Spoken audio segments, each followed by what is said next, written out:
So yes, let's start with glycolysis. Glycolysis में we take one molecule of glucose.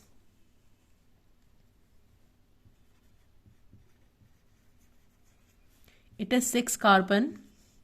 ठीक है, जैसे मैंने प्रीवियस क्लास में आपको बताया था कि इसके जो स्टेप्स होते हैं वो बहुत ज़्यादा इंपॉर्टेंट है. There are total of 10 steps, जिसमें से 1, 3 एंड 10 जो है हमारे की स्टेप्स है एंड दीज आर इरिवर्सिबल. ठीक है, उसके बाद 1 एंड 3 में आपका एटीपी जो है वो यूज्ड अप होता है. ठीक है, 7 एंड 10 के अंदर आपका जो एटीपी है वो आपका प्रोड्यूस होता है. ठीक है, और उसके बाद स्टेप 6 के अंदर आपका एक NADH प्रोड्यूस होता है. ठीक है, तो ये आप याद कर लेना. ठीक है, 2 मिनट के लिए पॉज करो वीडियो को और इसको अच्छे से याद करो और उसके बाद फिर इस वीडियो को कंटिन्यू करना.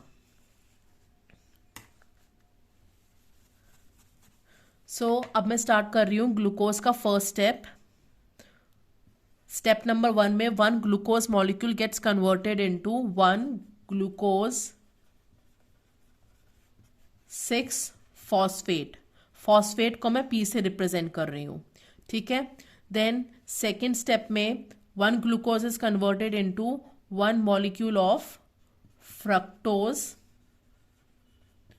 6 phosphate. Then 1 molecule of fructose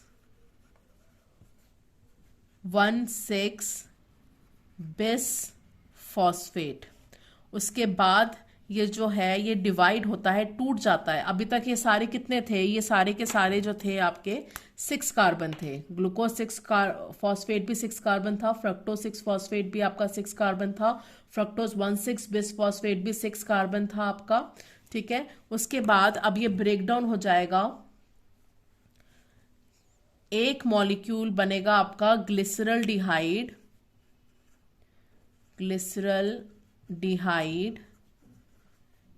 3 phosphate and एक बनेगा आपका 1 molecule of dihydroxy acetone phosphate. Dihydroxy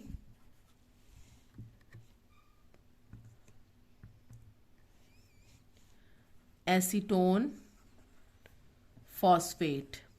ठीक है, ये दोनों के दोनों जो है आपके 3 कार्बन है.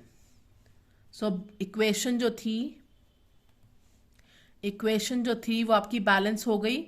6 कार्बन जो मॉलिक्यूल था वो 2 मॉलिक्यूल्स के अंदर टूटा और हर एक मॉलिक्यूल जो था वो 3 कार्बन था. 3 कार्बन प्लस करके 6 कार्बन, फ्रक्टोज 1,6 बिस फॉस्फेट. तो अभी ये स्टेप 1 था, ये स्टेप 2 था, ये स्टेप 3 था, ये स्टेप 4 था. अब क्या होता है कि ये ग्लिसरल डिहाइड 3 फॉस्फेट और डाईहाइड्रोक्सी एसीटोन फॉस्फेट दोनों ही एक दूसरे के आइसोमर्स होते हैं. तो ये डाईहाइड्रोक्सी एसीटोन फॉस्फेट जो DHAP है ये इसके अंदर कन्वर्ट हो जाता है. ठीक है, इस स्टेप को हम बोलते हैं 5th स्टेप. अब इस स्टेप के अंदर जब ये DHAP ग्लिसरल डिहाइड 3 फॉस्फेट में कन्वर्ट हो गया and already we had 1 molecule of glyceraldehyde 3 phosphate, अब क्या होगा हमारे पास 2 मॉलिक्यूल्स बन जाएंगे ग्लिसरल डिहाइड 3 फॉस्फेट के.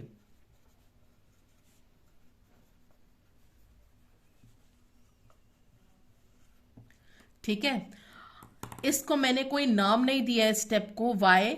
क्योंकि मैं आपको जस्ट बता रही हूं कि एक मॉलिक्यूल था पहले ग्लिसरल डिहाइड 3 फॉस्फेट, उसमें एक मॉलिक्यूल ऑफ DHAP जो है कन्वर्ट हो गया. तो मेरे पास अब मेरे पास 2 molecules of glyceraldehyde 3 phosphate हैं. ठीक है, अब ये ग्लिसरल 2 मॉलिक्यूल्स हैं, अब ये 2 मॉलिक्यूल्स में ही कन्वर्ट होंगे. 2 molecules of glyceraldehyde will then 3 phosphate will convert into 1,3 bis phospho glycerate. उसके बाद ये एक मॉलिक्यूल था. ठीक है, लेकिन इसके आगे मैंने 2x लिखा है, मतलब ये 2 मॉलिक्यूल्स बने हैं. 2 molecule of glyceraldehyde 3 phosphate से 2 molecules of 1,3 bis phospho glycerate बने हैं. ठीक है, अब ये बनेगा इससे 2 molecules of 3 phospho glycerate.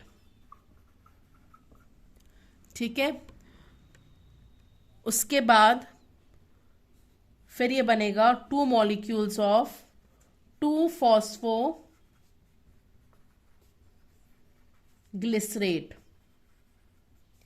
Then ये बनेगा 2 molecules of phosphoenol pyruvate, phosphoenol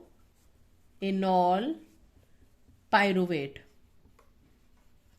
and then finally it will convert into 2 molecules of pyruvate। ठीक है, तो अब हम देखते हैं इसके अंदर स्टेप्स कौन कौन से थे।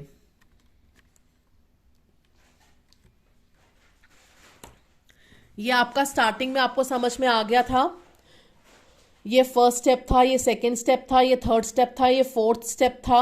ठीक है, उसके बाद ये आपका फिफ्थ स्टेप आया था जिसमें ये आइसोमराइज हो रहा है ग्लिसरॉल्डिहाइड 3 फॉस्फेट में। उसके बाद हमारे पास 2 मॉलिक्यूल्स ऑफ ग्लिसरॉल्डिहाइड 3 फॉस्फेट बन गए थे। अब ये हमारा सिक्स्थ स्टेप था, उसके बाद ये हमारा 7th स्टेप था, फिर ये हमारा 8th स्टेप था, उसके बाद ये हमारा 9th स्टेप था और ये हमारा 10th स्टेप था। तो पाइरुवेट कौन से में बना है? स्टेप 10 में बना है। फॉस्फोइनॉल पाइरुवेट कौन से स्टेप में बना है? स्टेप 9 में बना है। ठीक है, 1,3 बिस फॉस्फोग्लिसरेट कौन से स्टेप में बना है? स्टेप 6 के अंदर बना है। नाउ 1, 3 एंड 10 को छोड़ के बाकी सब रिवर्सिबल है, तो 2 रिवर्सिबल हो गया हमारा। ठीक है, उसके बाद 4 रिवर्सिबल हो गया हमारा, ये वाला हमारा रिवर्सिबल हो गया।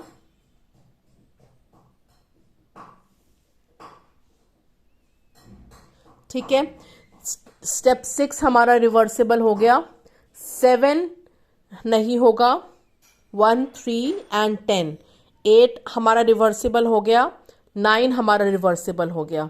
तो आपने देखा 1, 3 एंड 10 के अलावा बाकी सारे स्टेप्स हमारे रिवर्सिबल हो गए। ठीक है, अब हम बनाएंगे इसके अंदर एटीपी। एटीपी कैसे कैसे जनरेट हो रहा है।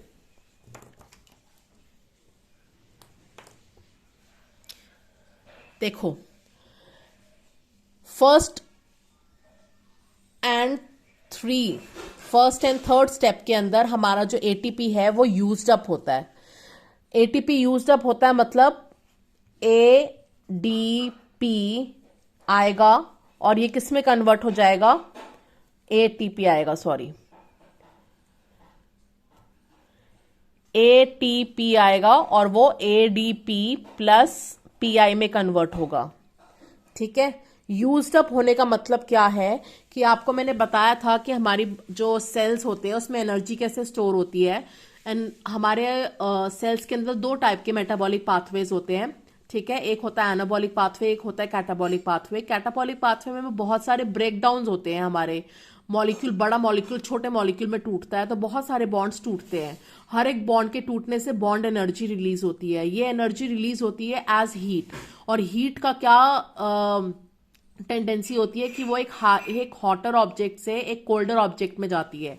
आप ग्रिल पे हाथ रखते हो, आप अपनी स्लैब पे हाथ रखते हो स्कूल में सर्दियों के अंदर, क्योंकि स्लैब जो होती है वो गर्म होती है और आपको ठंडे ठंडे हाथ रखते हो तो आपको बड़ा अच्छा लगता है वहां पे कि मेरे हाथ जो है गर्म हो रहे हैं। कुछ टाइम के बाद आप देखते हो कि स्लैब अब उतनी गर्म नहीं रही और आपके हाथ उतने ठंडे नहीं रहे, बराबर से हो गए हैं गर्म। अब क्यों? क्योंकि जो हीट थी वो गर्म स्लैब से आपके ठंडे हाथों में आ गई। तो हीट का हमेशा नेचर होता है कि वो एक हॉटर जगह से एक कोल्डर जगह में चली जाती है। तो ये हीट है एक एनर्जी, हम इसको जाने नहीं देना चाहते, तो हम क्या करते हैं, इसको यूज करते हैं बॉन्ड फॉर्मेशन के अंदर। हमारे साइटोप्लाज्म में हमेशा एडिनोसिन पड़ा होता है। ठीक है, साथ में ढेर सारे pi molecules, inorganic phosphate molecules भी पड़े होते हैं। हम इस एडिनोसिन के अंदर बॉन्ड बनाते हैं और फॉस्फेट को जोड़ते हैं, तो ये हमारा बन जाता है एडिनोसिन मोनोफॉस्फेट। ठीक है, तो इस बॉन्ड फॉर्मेशन को जो एनर्जी चाहिए थी वो हीट से यूज हुई। अगर और भी हीट रिलीज हुई, अभी बची हुई है, तो हम एक और फॉस्फेट अटैच कर देंगे, तो ये बन जाएगा एडिनोसिन डाइफॉस्फेट। एक और हीट बची हुई है तो हम इसको एक और फॉस्फेट जोड़ देंगे, तो ये बन जाएगा एडिनोसिन ट्राइफॉस्फेट। ठीक है, तो हमने अब उस हीट को इस एटीपी मॉलिक्यूल के अंदर स्टोर कर लिया। This is how we store the energy as ATP molecule. और अब इस एटीपी को एनर्जी करेंसी क्यों कहते हैं? क्यों कहते हैं कि ये एटीपी जो है यही सारे काम करवाता है जो भी हमें चाहिए होते हैं काम करने में? क्यों? अगर मुझे जो है ग्लूकोज से ग्लूकोज 6 फॉस्फेट बनाना है तो मुझे क्या करना है? ग्लूकोज के 6 कार्बन पे एक फॉस्फेट को अटैच करना है, मतलब एक नया बॉन्ड फॉर्मेशन करनी है। उस नए बॉन्ड फॉर्मेशन के लिए मुझे एनर्जी चाहिए, तो मैं क्या करूंगी? इस एटीपी के एक फॉस्फेट को तोड़ूंगी। ठीक है, जैसे ये टूटेगा इसमें से हीट रिलीज होगी, और वो हीट जो रिलीज हुई है, वो एनर्जी जो रिलीज हुई है जूल्स के अंदर, किलो जूल्स के अंदर, वो मैं यूज करूंगी इस ग्लूकोज के अंदर 6 पोजीशन पे फॉस्फेट को अटैच करने में। तो मैंने क्या किया? एक एटीपी को यूज किया, लेकिन उसके कितने फॉस्फेट तोड़े? सिर्फ एक ही तोड़ा, तो क्या बना? ADP plus pi. कई बार क्या होता है कि एटीपी यूज होता है और उससे बनता है एएमपी प्लस पीआई, मतलब मैंने इसके अंदर 2 फॉस्फेट जो है तोड़े हैं, मुझे ज्यादा एनर्जी की रिक्वायरमेंट थी।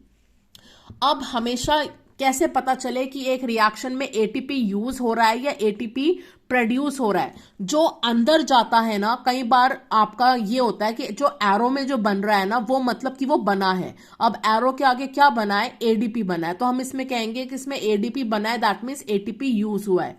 अदरवाइज कई बार रिएक्शंस के अंदर एरोज नहीं लगे होते, रिएक्शन में इस तरीके से शो करते हैं, तो उसमें हम कहेंगे जो अंदर जा रहा है वो यूज हो रहा है, और जो बाहर निकल रहा है वो प्रोड्यूस हुआ है। तो यहाँ पे एटीपी अंदर जा रहा है या बाहर निकल रहा है? यहाँ पे एटीपी अंदर जा रहा है, that means ATP is getting used up. ऐसे ही स्टेप 3 में फ्रक्टोज 6 फॉस्फेट था, अब मुझे फ्रक्टोज 1,6 बिस फॉस्फेट बनाना है, मतलब मुझे फ्रक्टोज के फर्स्ट कार्बन पे भी फॉस्फेट को जोड़ना है, मतलब मुझे एनर्जी की रिक्वायरमेंट है। तो अगेन मैंने एक एटीपी मॉलिक्यूल को यूज किया और उससे मैंने जनरेट किया एडीपी प्लस पीआई। तो फर्स्ट एंड थर्ड में एटीपी हमारे जो थे वो यूज्ड अप हो गए। उसके बाद ग्लिसरॉल्डिहाइड 3 फॉस्फेट जब 1,3 बिस फॉस्फेट में कन्वर्ट होता है, यहां पे एक NADH प्रोड्यूस होता है। प्रोड्यूस होता है का मतलब क्या होगा? प्रोड्यूस होने का मतलब मैं यहां पे बाहर निकलता हुआ दिखाऊंगी NADH, और अंदर क्या जाता है? NAD+ से NADH बना। अब देखो जरा ध्यान से, इस NAD+ के पास हाइड्रोजन नहीं था, हाइड्रोजन वॉज एब्सेंट, लेकिन जो बना हमारा NADH उसके अंदर हाइड्रोजन प्रेजेंट था। तो ये हाइड्रोजन कहाँ से निकला होगा? ये हाइड्रोजन निकला होगा ग्लिसरॉल्डिहाइड 3 फॉस्फेट से, और उसके बाद बना ये। तो जब भी हम किसी में से हाइड्रोजन को रिमूव करते हैं, उस सब्सटेंस का क्या होता है? ऑक्सीडेशन। और जो मतलब कि इसमें से हमने हाइड्रोजन को रिमूव किया है, मतलब इसमें हाइड्रोजन था और इस 1,3 बिस फॉस्फोग्लिसरेट में हमारा हाइड्रोजन नहीं है, तो मतलब यहां का क्या हुआ? ऑक्सीडेशन हो गया। और रिडक्शन किसका हुआ? क्योंकि NAD+ के अंदर H जुड़ गया है, जिसकी वजह से बना है NADH। So NADH is a reduced molecule. Reduction किसका हुआ है? रिडक्शन हुआ है आपका NAD+ का, और बना क्या है? एक रिड्यूस्ड मॉलिक्यूल NADH, क्योंकि NAD+ का रिडक्शन हुआ, उसके अंदर H जुड़ा, और बनने के बाद क्या बना? NADH। So which will be the reduced molecule? NADH will be the reduced molecule. Reduction हुआ है NAD+ का, और ऑक्सीडेशन किसका हुआ है? 1,3 बिसफॉस्फोग्लिसरेट के अंदर हाइड्रोजन एब्सेंट हो गया। तो मतलब दिस सबस्ट्रेट जो था, it underwent oxidation, the glyceraldehyde 3 phosphate, it underwent oxidation to produce this 1,3 bisphosphoglycerate which is lacking 1 hydrogen. So इसका बेसिकली 1,3 जो है ग्लिसरॉल्डिहाइड 3 फॉस्फेट का ऑक्सीडेशन हुआ है, NAD+ का रिडक्शन हुआ है, और जो रिड्यूस्ड मॉलिक्यूल बना है वो NADH बना है। ठीक है, अब आपको पता है स्टेप 6 ऑनवर्ड से सारे मॉलिक्यूल्स 2-2 बार बन रहे हैं। स्टेप 7 में क्या होता है? एक ATP जनरेट होता है ADP से। ठीक है, और स्टेप 10 के अंदर भी ATP जनरेट होता है ADP से। ठीक है, देखो जरा, एरो लगा दोगे तो ATP जनरेट हो रहा है, एरो लगा दोगे तो ATP जनरेट हो रहा है। अदरवाइज जो अंदर जा रहा होता है वो यूज्ड अप हो रहा होता है और जो बाहर निकल रहा होता है वो प्रोड्यूस हो रहा होता है। So this was about glycolysis. आपको ग्लाइकोलिसिस लर्न करनी है। इसके अंदर जो होते हैं 10 स्टेप्स होते हैं। स्टेप 1, 3 एंड 10 जो होते हैं की स्टेप्स होते हैं, ये इरिवर्सिबल है। इनको छोड़ के बाकी सारे स्टेप्स रिवर्सिबल होते हैं। स्टेप 1 एंड 3 के अंदर एटीपी मॉलिक्यूल यूज्ड अप होता है, ठीक है। स्टेप 6 के अंदर NADH प्रोड्यूस होता है, ठीक है। लेकिन स्टेप 6 कितनी बार हो रहा है? 2 बार हो रहा है। एक बार ग्लिसरॉल्डिहाइड 3 फॉस्फेट से 1,3 बिसफॉस्फोग्लिसरेट बन रहा है, उसके बाद एक और बार ग्लिसरॉल्डिहाइड 3 फॉस्फेट से 1,3 बिसफॉस्फोग्लिसरेट बन रहा है। तो हम यहाँ पे, क्योंकि यहाँ पे 2 मॉलिक्यूल से 2 मॉलिक्यूल्स में कन्वर्ट हो रहा है, मतलब दिस रिएक्शन स्टेप 6 ऑनवर्ड्स जितने भी स्टेप हैं, step 6, step 7, step 8, step 9, step 10, सबके आगे 2 लगा है ना, दैट मीन्स ये सारे steps twice, they are occurring twice. तो अगर स्टेप 6 में NADH बना है तो टोटल NADH जो बने हैं स्टेप 6 में वो 2 बने हैं, क्योंकि स्टेप 6 2 बार हो रहा है, ठीक है। ऐसे ही स्टेप 7 और स्टेप 10 में ATP बना है, लेकिन क्योंकि ये स्टेप 7 और स्टेप 10 2 बार हो रहे हैं तो वी विल से कि 2 ATP जनरेट हुए हैं स्टेप 7 में और 2 जनरेट हुए हैं स्टेप 10 के अंदर। अब अगर इसकी बात की जाए कि टोटल कितने ATP बने और कितने ATP नहीं बने, तो हमारे पास सबसे पहले एक चीज को याद रखना कि ये एक लर्न करने वाली बात है। एक NADH मॉलिक्यूल से 3 ATP बनते हैं। वो कैसे बनते हैं हम डिस्कस करेंगे आगे जाके। और एक FADH2 मॉलिक्यूल से हमारे जो है 2 ATP बनते हैं, ठीक है। तो अब इसके अंदर यूज्ड अप स्टेप 1 एंड 3 में कितने ATP यूज हुए? 1 मतलब 2 ATP जो थे वो माइनस हो गए, ठीक है। उसके बाद स्टेप 7 एंड स्टेप 10 में ATP जनरेट हुए। स्टेप 7 भी 2 बार हुआ था तो 2 ATP स्टेप 7 के प्रोड्यूस हुए, और स्टेप 10 जो था वो भी 2 बार हुआ था तो 2 ATP स्टेप 10 के प्रोड्यूस हुए, ठीक है। स्टेप 6 में हमारा NADH प्रोड्यूस हुआ था, लेकिन क्योंकि स्टेप 6 हमारा 2 बार हुआ था so we will write 2 NADH जो थे हमारे प्रोड्यूस हुए थे, ठीक है। तो ओवरऑल देखा जाए तो NADH, एक मॉलिक्यूल ऑफ NADH कितना ATP बनाता है? 3। तो 2 NADH मॉलिक्यूल कितने ATP बनाएंगे? 2 × 3 6 ATP, ठीक है। तो ये माइनस और ये प्लस ये तो कैंसल आउट हो गए, बचे कितने? 2 ATP यहाँ के और 6 ATP यहाँ के। तो मतलब net gain of ATP in 1 glycolysis cycle is 8 ATPs. When 1 glucose molecule converts into 2 molecules of pyruvate, the net gain of ATPs are 8 ATPs. This is called as balance sheet of glycolysis. ठीक है। Glycolysis is a pathway of breakdown of glucose into 2 molecules of pyruvate with the generation of 8 ATP molecules, ठीक है, in the cytoplasm, and it does not depend upon the oxygen. मतलब ये anaerobic में भी होगा, aerobic में भी होगा, ठीक है। इसके बाद पायरुवेट एनारोबिक में क्या करेगा और एरोबिक ऑर्गेनिजम्स में क्या बनाएगा, ये हम नेक्स्ट वीडियो में देखेंगे।